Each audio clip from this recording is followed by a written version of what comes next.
The phone's shrill ring pierced the darkness at 3:17 a.m. As a trauma surgeon, late-night calls weren't unusual, but this one made my stomach clench, my mother's number flashing on the screen. "Samara, you have to come home now." Mum's voice cracked between sobs. "Aaliyah, there's been a terrible accident. She's in critical condition. The doctor's here. They're saying they can't help her." I sat up, already reaching for my laptop. What happened? Which hospital? "Memorial General! Please, she needs you. They say she needs specialised surgery, and you're the only one who can arrange it. She might not make it through the night." My hands were already typing emails, making calls. "I'm Dr. Samara Warner, and in moments like these, my reputation as one of the country's top trauma surgeons became both a blessing and a curse." Within 30 minutes, I had secured emergency privileges at Memorial, arranged for a specialist to be on standby, and booked the first flight home. "I'm on my way," I said, throwing clothes into a bag. "Keep me updated on any changes." The flight was a blur of anxiety and old memories. I hadn't been home in 3 years, not since the last emergency that turned out to be manufactured drama. But this was different. This was Aaliyah. When the taxi pulled up to Memorial's emergency entrance, something felt off. The lot was nearly empty. No ambulances, no urgency. The emergency desk clerk looked confused when I mentioned my sister's name. "Aaliyah Gray? We haven't had any major traumas tonight." My phone buzzed. A text from Mum. "We're at the house. Come quickly." The growing knot in my stomach tightened as the taxi turned onto our old street. Christmas lights twinkled in April. Balloons bobbed against the porch railing. Cars lined the driveway. I stepped out, medical bag in hand, the sound of laughter and music spilling from inside. The door flew open before I could knock. "Surprise!" My sister Aaliyah stood there, champagne glass in hand, wearing a sparkly dress. "Oh my God! You actually brought your doctor bag. That's hilarious." The world tilted sideways as reality set in. Behind her, a banner read, "Happy 58th birthday, Mary." "Samara, sweetie!" Mum emerged from the crowd, arms wide. "You made it! I knew you would. You told me Aaliyah was dying." My voice came out flat, clinical. "Oh, don't be so dramatic." Aaliyah rolled her eyes. "Mum just knew you wouldn't come otherwise. And look, you're here. Finally." The party guests, faces I barely recognised, watched with awkward interest. Dad stood in the corner studying his shoes. Aunt Joanna sipped her wine, avoiding eye contact. Come in. Mum pulled me inside. "Everyone's been asking about you. Did you know Aaliyah's husband Miles just made partner? And wait until you hear about the amazing investment opportunity we found." I smiled tightly, my fingers clenching around my bag's handle. The same bag I'd packed with emergency supplies, thinking my sister was bleeding out somewhere. The same sister now dragging me toward a cake, laughing about how I'd totally fallen for it. "You must be exhausted from your flight," Mum said, steering me toward the kitchen. "But now that we have you here, sweetie, there's one more surprise." I caught my reflection in the window, still wearing my hospital badge, hair messy from the rush. A trauma surgeon who could handle the bloodiest emergencies, but somehow never saw her own family's cuts coming. My phone buzzed again. The specialist I'd called in was asking for an update on the critical patient. The hospital administrator wanted to know why I'd activated emergency protocols. The chief of surgery needed to discuss my sudden leave of absence. "Actually, Mom," I said, my voice steady as a scalpel, "I think I'm the one with a surprise." She beamed, misreading my tone completely. "That's wonderful." "Everyone, Samara has an announcement." The room turned to face me, expectant faces glowing in the party lights. They had no idea what they'd just set in motion. No idea that this time, the emergency was real, just not the one they had invented. I felt something shift inside me, like a bone finally breaking clean after years of hairline fractures. My smile remained fixed, professional, as I reached for a glass of champagne. This would be my last performance as the dutiful daughter they could summon at will. They wanted me here so badly. Fine. They'd get exactly what they deserved. To family, I raised my glass, watching Mom's eyes shine with victory. And to surprises. "It's such a wonderful investment opportunity," Mom gushed over breakfast the next morning. "Beachfront property, private access, and the price is just incredible. I stirred my coffee, watching the cream create perfect spirals. After last night's party died down, they'd insisted I stay in my old room. The posters were still on the walls, frozen in time like a museum of teenage dreams. We just need a small favour, Dad finally spoke up, sliding a folder across the table. The bank wants additional security on the loan, with your income. I opened the folder. Inside was a loan application for $400,000, already filled out with my information. They'd even forged my signature on several documents. You forged my signature? I kept my voice neutral, clinical. Oh, don't be so dramatic, Aaliyah waltzed in, still in her pyjamas at noon. It's not like you wouldn't have signed it anyway. You're always so uptight about everything. Like last night's fake emergency, I asked. God, are you still hung up on that? Aaliyah rolled her eyes. It worked, didn't it? You're here. And honestly, the way you showed up with your little doctor bag was priceless. Right, Mom? Mom reached across the table, patting my hand. Sweetie, we just miss you. You're always so busy with your important surgeon life, never having time for family. Sometimes we need to get creative. Creative, I repeated. Like the time you told me Dad was having a heart attack. That was different, Mum waved dismissively. We really did think it might be his heart. It turned out to be indigestion, but better safe than sorry. Or when Aaliyah supposedly had appendicitis during my board certification exam. I did have terrible cramps, Aaliyah protested. How was I supposed to know it was just period pain? The memories surfaced like air bubbles in blood. Missed opportunities, sabotaged interviews, manufactured crises, always timed perfectly to derail my plans. Each time I'd come running, each time they'd laugh it off as family looking out for family. The condo closes tomorrow, Dad said quietly. We need an answer today. I stood up, walking to the window. Outside, Miles was pulling up in his new Mercedes. Another investment opportunity success story, no doubt. Show me the property details, I said. Mum practically bounced to get another folder. It's absolutely perfect. There's even room for all of us to stay when we visit you in the city. When you visit me? Well, of course. We'll need somewhere to stay when we come up for shopping trips and social events. You have that spare room you never use? I flipped through the glossy brochure, noting the developer's name, Grey Properties, Miles's company, everything connected like veins leading to a hemorrhage. I'll think about it, I said. Think about it. Mum's voice sharpened. Sweetie, we need an answer now. The opportunity closes today. After everything we've done for you. Everything you've done for me, I echoed. Yes. Who supported you through medical school? Who was there when you needed us? I paid my own way through medical school, with loans, which I'm still paying off. But we gave you a home to come back to. Unlike you, Aaliyah understands family loyalty. She's warm, she's present. She's broke, I finished. And now you need my money. The kitchen fell silent. Dad studied his coffee. Aaliyah's face flushed red. You know what your problem is, Samara? Aaliyah spat. You think you're better than us just because you cut people open for a living. You've always been like this, cold, calculating, keeping score. I'm not keeping score, I said quietly. I'm just done playing the game. Mum's face crumpled into familiar tears. How can you be so cruel after I raised you, loved you? I'll think about it, I repeated, gathering my things. I have some calls to make. Work calls, Aaliyah sneered. Running away again? I paused at the door, remembering something. Actually, I need to call the hospital administrator. Clear up that emergency protocol I activated last night. Interesting thing about false medical emergencies. They're technically fraud when they involve hospital resources. The colour drained from Mum's face. Samara, you wouldn't... Like you said, Mum. Sometimes we need to get creative. I walked out, already pulling up my phone contacts. First call, my old friend Lena, now a local attorney. Second, the county records office. Third, the state medical board's fraud division. They wanted to play games? Fine.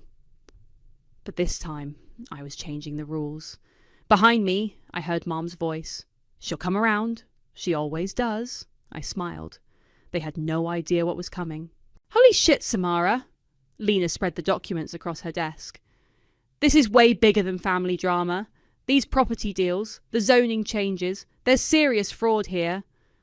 I sat in her law office, watching the afternoon sun cast shadows across years of carefully orchestrated deception. Keep going. Your brother-in-law's company has been buying up properties just before mysterious zoning changes make them worth 10 times more. And look at this signature. She held up a document. Your father's name is on half these deals.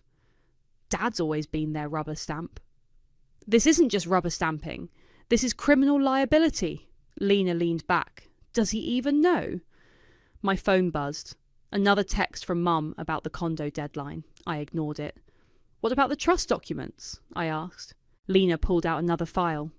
Your grandmother's trust is ironclad. They needed your signature to access it, which you gave them 5 years ago. Under duress, I interrupted. After they claimed Aaliyah needed emergency surgery. Jesus. Lena shook her head. You know, I always wondered why you left town so fast after residency. I had my reasons. My phone buzzed again. Aunt Joanna this time. Your mother's heartbroken. Please call her. Speaking of reasons, Lena said, I found something interesting. She played an audio file on her computer. Mum's voice filled the room, and Samara's too obsessively honourable to ever retaliate. That's why she's perfect, all ethics and no backbone, just like her father. When was this? I asked. Last week, from the country club's security system. Your Aunt Joanna was there too. I remembered Joanna's voice from 15 years ago. If you tell anyone about Aaliyah's situation, it'll destroy this family's reputation. Is that what you want? I need you to draw up some papers, I said. Revocation of power of attorney, trust access, everything. Already done. Lena slid a stack of documents forward. But Samara, are you sure about this? Once you start, there's no going back. My phone buzzed a third time. A photo from Aaliyah. Her and Mum crying together, captioned, Family is forever, when they're not being selfish. They've never worried about going back, I said, reaching for a pen. Why should I? An hour later, I walked into the local diner where my parents were regulars. The waitress recognised me immediately.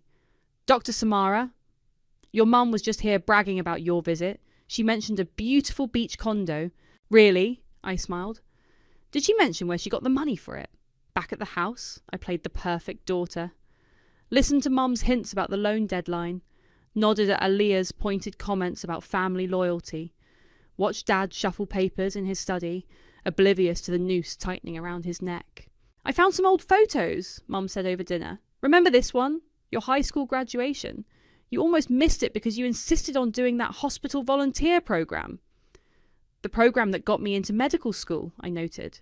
You were always so focused on leaving, Aaliyah said, while I stayed and built something real here with Miles. How is the real estate business? I asked innocently. I heard the zoning board's been very cooperative. Miles coughed. Dad looked up sharply. Just amazing, Aaliyah beamed. Miles is so good at seeing opportunities. Unlike some people who waste their lives in hospitals. My phone lit up with a message from Lena. Documents filed. Trust access revoked. You're clear. You know what I remember about graduation? I said, standing up. How Aunt Joanna convinced me to cover for you that week, Aaliyah. What was it she said? Family protects their own? The colour drained from Aaliyah's face. Joanna, who'd joined us for dinner, set down her fork. Samara, Mum warned. Some things are better left in the past. You're right, I smiled. The past is done. Just like my access to grandmother's trust, I revoked it this afternoon. The silence was surgical. Perfect. Clean. You... what? Mum whispered. I also filed a formal complaint about those zoning irregularities. Anonymous, of course. Family protects their own, right?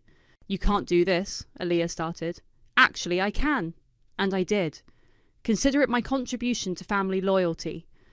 I walked out, leaving them with their cold dinner and colder realizations. My phone buzzed one last time. A message from an unknown number. This is Detective Roberts. We need to discuss some documents that came across our desk. The game was changing, and I was just getting started. I'm calling to verify the trust revocation, the bank manager said over the phone. You understand this terminates all existing credit lines and automated payments linked to the account?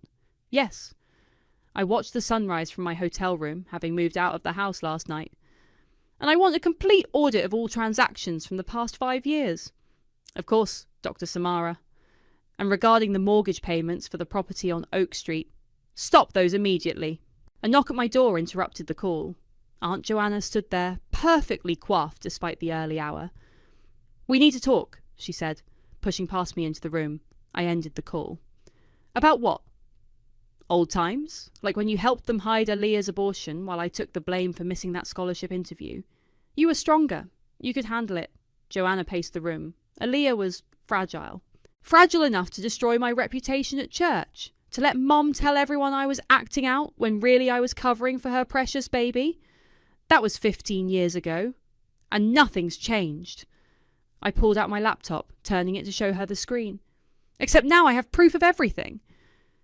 She stared at the documents displayed. Bank statements, text messages, recorded calls, years of manipulation catalogued with surgical precision. "What do you want?" she asked quietly. "I want you to deliver a message. Tell them to stop calling, stop showing up, stop pretending we're one big happy family. They're your family. No, they're parasites who found a reliable host." My phone chimed.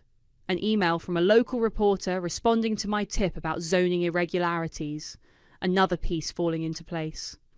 "You'll regret this," Joanna said. "When you're alone in that big city with your fancy career, you'll miss having people who love you."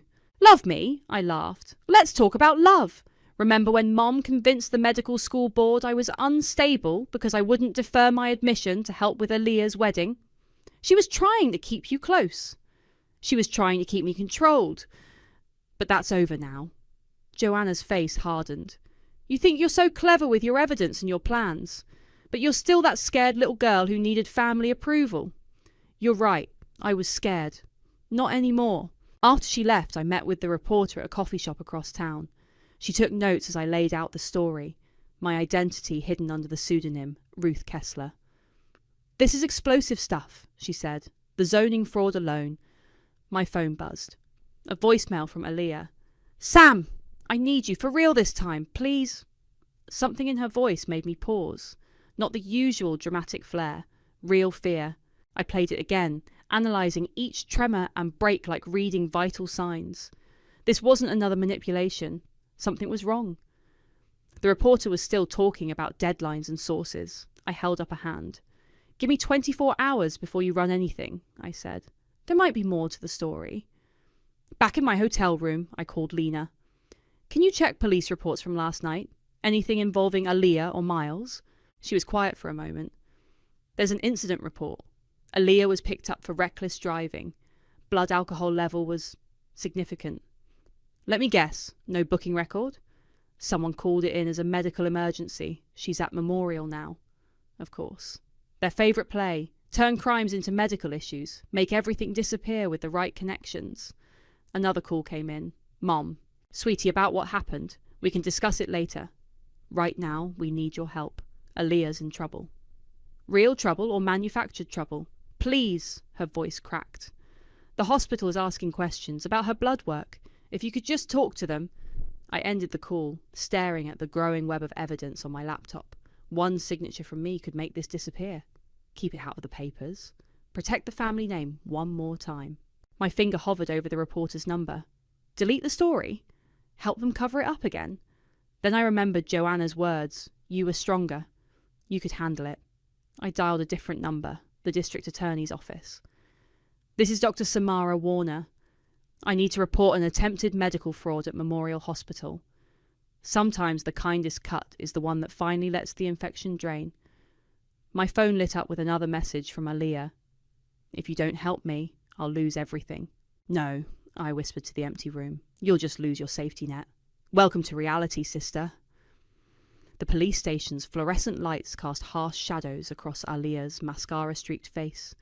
She sat in the interview room, her designer dress wrinkled, looking smaller than I'd ever seen her. "Thank God you're here!" She jumped up. "Tell them about my medical condition, the one that affects my blood alcohol readings." Detective Roberts raised an eyebrow. "The condition that mysteriously appears whenever she's caught driving under the influence?" "There's no condition," I said. "And I'm not here to help cover this up." Aaliyah's face crumpled. But you're my sister." "Exactly, which is why I'm letting this happen." Mum burst through the door, Dad trailing behind her. Samara, what are you doing? Fix this. Like you fixed the last 3 DUIs? I turned to Detective Roberts. You'll find those incidents were mysteriously reclassified as medical emergencies. I've brought the documentation. You bitch! Aaliyah lunged forward, but the detective held her back. You're enjoying this, aren't you? Playing God with people's lives just like at your precious hospital. No, I'm just done playing pretend. I placed a USB drive on the table. This contains evidence of systematic fraud involving hospital resources to cover up criminal behaviour. I'm formally reporting it as both a physician and a witness. Mum grabbed my arm. Think about what you're doing. This will ruin her career, her marriage. Her career? I laughed. Her Instagram influencer posts about luxury lifestyle? Or maybe you mean Miles's career building illegal real estate schemes? You don't understand, Dad finally spoke. Miles has powerful friends. If this gets out... It's already out. I showed them my phone. The local news website's breaking story about zoning fraud investigations. The DA's office is very interested in how certain properties got rezoned right after your company acquired them. Aaliyah collapsed into a chair. You're ice. You know that. Pure ice. You enjoy watching people hurt. No. I stepped closer. That's the difference between you and me. I just stopped helping people who set the fire. Detective Roberts cleared his throat. Ms. Aaliyah, we're ready to process your booking. Booking? Mum's voice rose. No, we can work something out. Samara, please, use your hospital connections. Those connections? I pulled out my medical badge.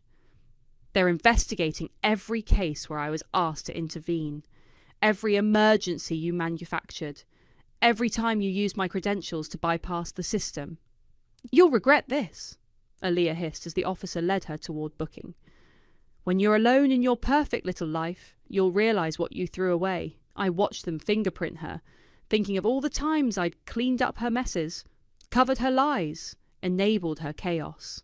Your sister's right, Mom said quietly. You'll have no one. I already had no one. I just had parasites wearing family masks. Dad touched my shoulder. Samara, please. We can fix this as a family. Family? I shrugged off his hand. Where was family when I needed surgery after that car accident and you used my insurance money for Aaliyah's wedding? Where was family when you sabotaged my residency matches to keep me at the local hospital? We were protecting you. No, you were protecting your investment. I turned to leave, but Mum's voice stopped me. If you walk away now, don't ever come back. Don't worry, I said, without turning around. I won't. Outside, I found Miles waiting by his Mercedes. You think you're so smart. He stepped into my path. But you have no idea what you've started. I know people who can hurt your reputation, just like you're hurting ours. Funny thing about reputations, I smiled. They're a lot like surgical procedures. One wrong move and everything falls apart. Is that a threat? No, that's a diagnosis. And your condition? It's terminal. My phone buzzed, Lena warning me about potential retaliation. But I wasn't worried. Every cut I'd made was precise, documented, and completely legal. They wanted to play with reputations? Fine. Let them learn what happens when you push a surgeon too far. I got into my car, watching Miles storm into the police station in my rearview mirror. He still thought he could fix this with money and connections. He didn't understand that some wounds are meant to bleed. My phone lit up again. A message from an unknown number. You've made some dangerous enemies. Watch your back. I smiled, starting the engine. They still didn't get it. I wasn't watching my back anymore. I was watching them fall. Federal agents raided Grey Properties this morning, Lena announced, dropping a newspaper on my hotel room desk. Your brother-in-law's not looking so smug anymore. I scanned the headline. Local real estate empire under investigation. Allegations of pyramid scheme and fraud. The evidence package you provided was thorough, she continued. The feds are particularly interested in those backdated zoning documents with your dad's signature. My phone buzzed. Another blocked number. I've been getting threats all week, each one more desperate than the last. How's Aaliyah handling it? Still in custody. Turns out this wasn't her first DUI, just the first one that stuck. The DA's office is reviewing all those mysterious medical emergency classifications. A knock at the door interrupted us. Room service, but I hadn't ordered anything. Delivery for Dr. Samara. The attendant held out an envelope. Inside was a single sheet of paper, an old credit card statement showing massive charges from 15 years ago, medical charges. My medical charges from the car accident they'd used to fund Aaliyah's wedding. They're getting desperate, Lena observed. Good. I pulled out my laptop. Time for phase 2. Within hours, every bank connected to my family's finances received formal fraud alerts. Credit cards maxed out. Accounts frozen. The beach condo deal not just withdrawn, but flagged for suspicious activity. My phone rang. Mum. What have you done? She screamed. My cards are declined everywhere. The bank won't even let me access my accounts. Funny how that works, I said. Almost like having your medical emergency turned into someone else's wedding fund. That was different. You were young. You healed fine. I have metal pins in my leg. We paid you back. No, you didn't. And now neither will anyone else. I hung up and opened my email. The local community Facebook page was blowing up with a viral post about the fake hospital emergency stunt they'd pulled to get me home. The story had been shared thousands of times, with people adding their own experiences of similar family manipulation. Your mother's trying to spin it, Lena said, scrolling through comments. Says it was a misunderstanding about a surprise party. Check the hospital security footage I leaked. She whistled. That's damning. Your mum crying about a critical accident while Aaliyah's in the background laughing about the prank. My phone buzzed again. Aunt Joanna. I found something in your old room, she said quietly. Notes you wrote as a child. Plans for running away. Lists of places you could hide. I was 12, I replied. Already planning my escape. Samara? What do you want?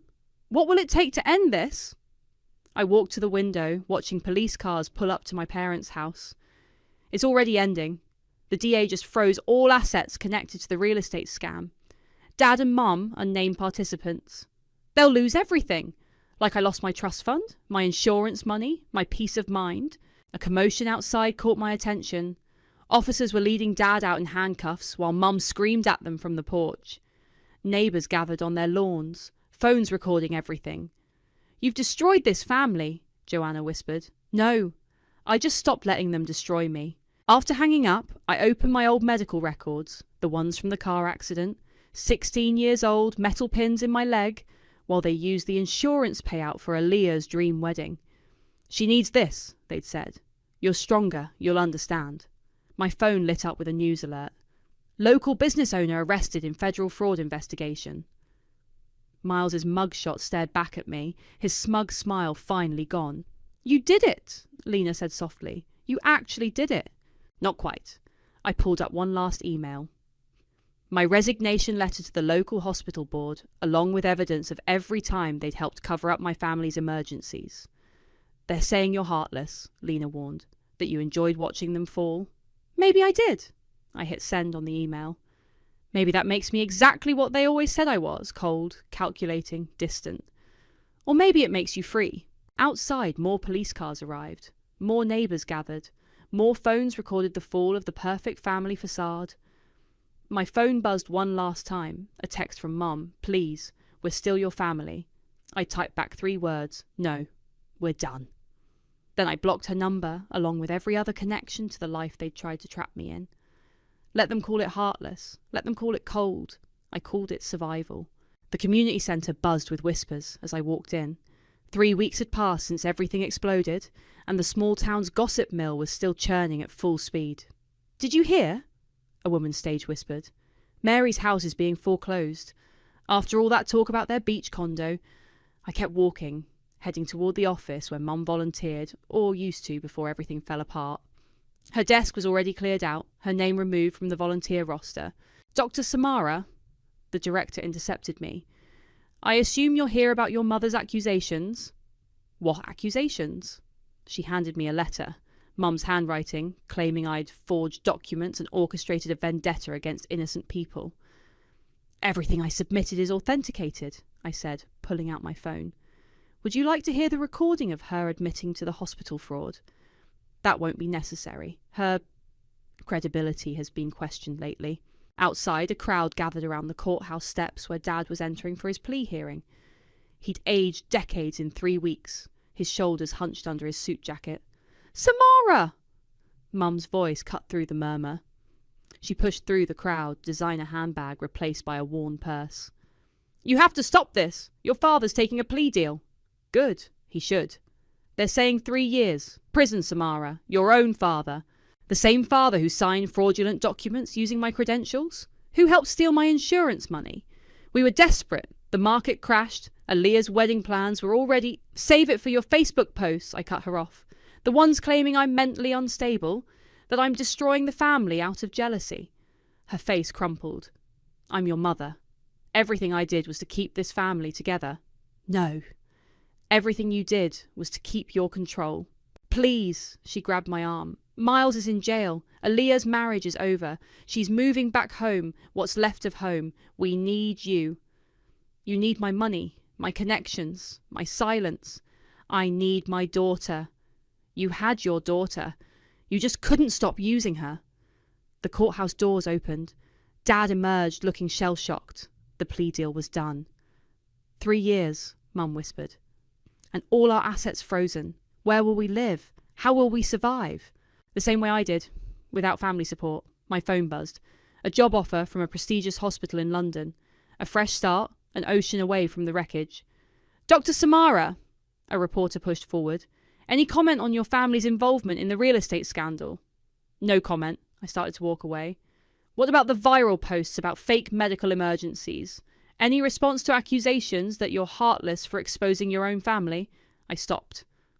Turned back to face the cameras. Heartless. I spent years healing their self-inflicted wounds, covering their crimes, financing their fantasies, until I realised it's sometimes the most caring thing you can do is let people face consequences. Mum's sob carried across the courthouse steps. Good. Let them record that too. Lena caught up with me at my hotel. Aaliyah's divorce is final. She's giving evidence against Miles for a lighter sentence on her DUI charges. Of course she is, I continued packing. She always knew how to save herself. The London offer, you're taking it? Already accepted. I fly out next week. You won like no one else could, Lena said quietly. Just be careful. Don't let a hollow victory eat you alive. I paused, holding an old photo I'd found in my childhood room. Me at 12, already wearing a too serious expression. Already planning escapes. It's not hollow, I said. It's just finished. My phone lit up Aunt Joanna again. They're broken, she said without preamble. Was that what you wanted? I wanted them to stop breaking me. And now? What do you want now? I looked at my packed bags, my one-way ticket, my new life waiting across an ocean. I want peace. At what cost? At exactly the cost they deserved. After she hung up, I walked through the hotel room one last time. Outside, the sun set over the small town that had tried to keep me small. My phone buzzed with messages I'd never read, from people I'd never help again. Let them call it cruel. Let them whisper about the doctor who destroyed her family. Let them wonder why I didn't feel guilty. I felt something better than guilt. I felt free. The London hospital was waiting. A new life was waiting. And for the first time, no one could pull me back with a 3 a.m. call about imaginary emergencies. Some surgeries require removing the whole infection, even if it leaves a scar. The London rain tapped against my office window as I reviewed patient files. A familiar rhythm now, like the steady beep of monitors in surgery. My phone lit up, Lena's weekly update. Your dad's halfway through his sentence, she texted. Your mum's working at the mall. Aaliyah's living in their basement, running some MLM scheme on Instagram. I set the phone down without responding. Another text followed. They still ask about you. Every time I see them. The intercom buzzed. Dr. Samara, your package from the States arrived. I wasn't expecting anything. The box sat on my desk, return address from my old hometown's post office. Inside lay a scrapbook, worn and familiar. A note fell out. Found this cleaning the church storage. Thought you should have it. Pastor Mike. The scrapbook opened to baby pictures. Me holding a tiny Alia. Mum looking young and genuine. Dad actually smiling. Before the manipulation. Before the lies. Between the pages I found something else. A folded piece of paper in my childish handwriting. One day I will not need their approval to breathe. My office door opened. Dr. Samara? Emergency in Trauma Bay 3. I closed the scrapbook. What do we have? Car accident. Family of 4. Parents trying to minimise it, but the kids need immediate attention. Something familiar in those words. Parents minimising. Children paying the price. In Trauma Bay 3, I found a scene I knew too well. Parents insisting everything was fine while their children showed clear signs of injury. It's just a small accident, the mother kept saying. We don't need all these tests. I looked at the teenage daughter's eyes, the same desperate plea I used to see in my mirror. Actually, I said, we do need the tests, and I'm ordering them now. But this isn't a negotiation. Your children's health isn't something you get to gamble with. Hours later, after ensuring the children got proper care despite their parents' protests, I returned to my office. The scrapbook still sat there, a ghost from another life. My phone buzzed, an unknown number. Samara? Aaliyah's voice. Don't hang up, please. I waited.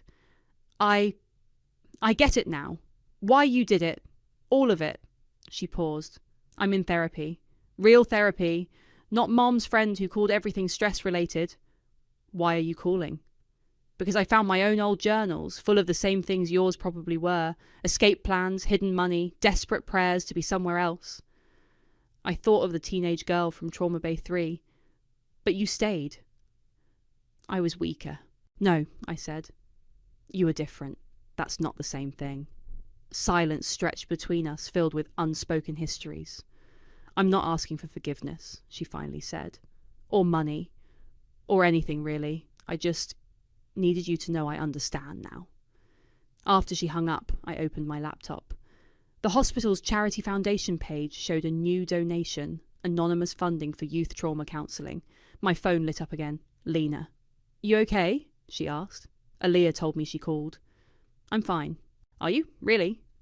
I looked at the scrapbook, then at my medical degrees, my new life, my freedom. There's peace, I said. Not joy, not forgiveness, but peace. Is that enough? Through my window, I watched London's lights flicker on against the darkness. Somewhere in Trauma Bay 3, a teenage girl was getting the help she needed, despite her parents' protests. Tomorrow, there would be others. Yes, I said. It's enough. I closed the scrapbook, but kept the childhood note. Pinned it to my board where I could see it during difficult cases. One day, I will not need their approval to breathe. That day had come. And with it came not happiness, not exactly, but something better. Something earned through every careful cut, every precise incision into the infected past. Something that felt like healing. My pager beeped. Another emergency calling. I grabbed my coat, leaving the ghosts of my family behind in that scrapbook. They had their consequences. I had my peace. And somewhere between the two lay the truth about family, about healing, about survival. Sometimes the deepest wounds heal the cleanest when you stop trying to stitch them to people who keep ripping out the sutures. I headed to the emergency room, ready for whatever came next. Not as anyone's daughter or sister, just as myself. Finally, completely uncompromisingly myself.